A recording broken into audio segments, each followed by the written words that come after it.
കൊല്ലം ജില്ലയുടെ തീരപ്രദേശത്ത് കടലാക്രമണം രൂക്ഷമാണ്. മുണ്ടക്കൽ വെടിക്കുന്ന് മേഖലയിൽ വീടും റോഡും ഒക്കെ കടലെടുത്ത സാഹചര്യമാണ്. അഴീക്കൽ, പരവൂർ തെക്കുംഭാഗം, കാപ്പിൽ, മയ്യനാട്, താന്നി, മുക്കം മേഖലകളിലൊക്കെയാണ് ഇന്നലെ കടൽ കരയിലേക്ക് അടിച്ചു കയറിയത്. കടലാക്രമണത്തിൽ വീട് നഷ്ടപ്പെട്ടവരും നാട്ടുകാരും ചേർന്ന് കൊല്ലം ബീച്ച് റോഡ് ഉപരോധിക്കുകയും ചെയ്തു. ദിലീപ് ദേവസ്യ നമുക്കൊപ്പമുണ്ട്. ദിലീപ്, കൊല്ലത്തെ സാഹചര്യം ഇപ്പോൾ കടലൊന്ന് കലിയടങ്ങി നിൽക്കുന്നതാണോ? എന്താണ് നിലവിലെ കാഴ്ച?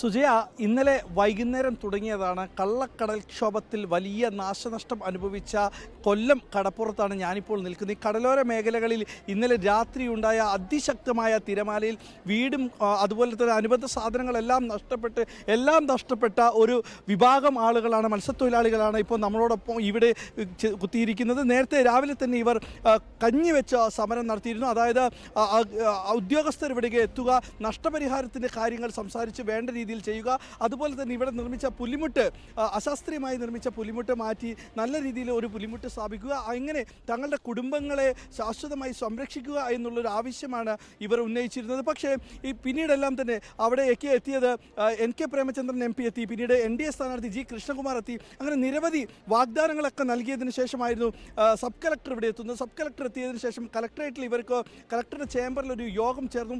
ഈ യോഗത്തിൽ കളക്ടർ പറഞ്ഞിരുന്നത് 3 ദിവസത്തെ സാവകാശം ചോദിച്ചു. 3 ദിവസം കൊണ്ട് ഞാൻ ഇവിടുത്തെ പ്രശ്നങ്ങൾ പരിഹരിച്ചു തരാമെന്നായിരുന്നു കളക്ടർ ഇവരോട് പറഞ്ഞത്. പക്ഷേ 3 ദിവസം പോരാ, ഞങ്ങൾക്ക് ഇന്ന് വൈകുന്നേരത്തിനുള്ളിൽ തന്നെ ഇതിൻ്റെ നടപടി ഉണ്ടാകണമെന്നാണ് ഇവർ പറഞ്ഞത്. 3 ദിവസത്തെ അവധിയാണ് ചോദിച്ചേക്കുന്നത്. ഞങ്ങൾ പറഞ്ഞാൽ അത് പറ്റത്തില്ല, 3 ദിവസം നിങ്ങൾ അവധി എടുത്തോ, ഞങ്ങളുടെ സമരം തുടരുമെന്ന് പറഞ്ഞ് എന്താന്ന് വെച്ചാൽ ഇനിയിപ്പോൾ പറഞ്ഞേക്കുന്നത് 2 മണിക്കൂർ കൊണ്ട് എന്താണെന്ന് വെച്ചാൽ പറയാമെന്നാ പറഞ്ഞേക്കുന്നത്. വീടുകളെല്ലാം പോയത്, എല്ലാം ഒരു 6-7 വീടുകൾ സമയം പോയിട്ടുണ്ട്. എല്ലാവരും വെള്ളം തുടരെ കയറിക്കൊണ്ടിരിക്കുക. അതുകൊണ്ട് ഞങ്ങൾക്ക് എന്തെങ്കിലും രക്ഷാമാർഗം വേണം. ഇത് 3 മാസം കൊണ്ട് ഈ കടൽ കയറിക്കൊണ്ടിരിക്കുക, ക്ഷോഭം ഉണ്ടായിക്കൊണ്ടിരിക്കുക. അപ്പോൾ ഞങ്ങൾ ഓരോരുത്തരെയും വിളിച്ച് ഞങ്ങൾ പരാതി പറഞ്ഞു.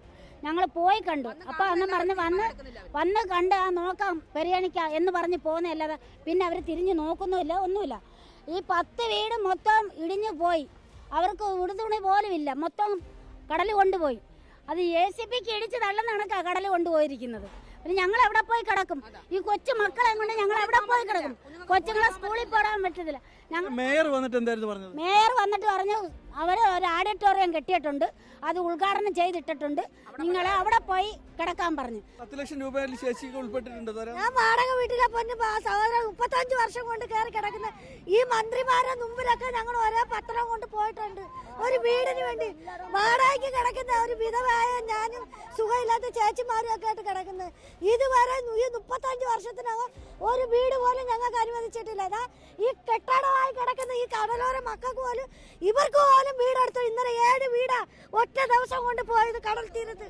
സുജിയ, ഓരോരുത്തരോടും ചോദിക്കുകയാണെങ്കിൽ സങ്കടത്തിൻ്റെ കടൽ തന്നെയാണ് ഓരോരുത്തർക്കുമുള്ള. ആ കടൽ പൊട്ടിയിട്ടുള്ള കണ്ണുനീരാണ് ഓരോരുത്തർക്കും പുറത്തോട്ട് പറയുന്നത്.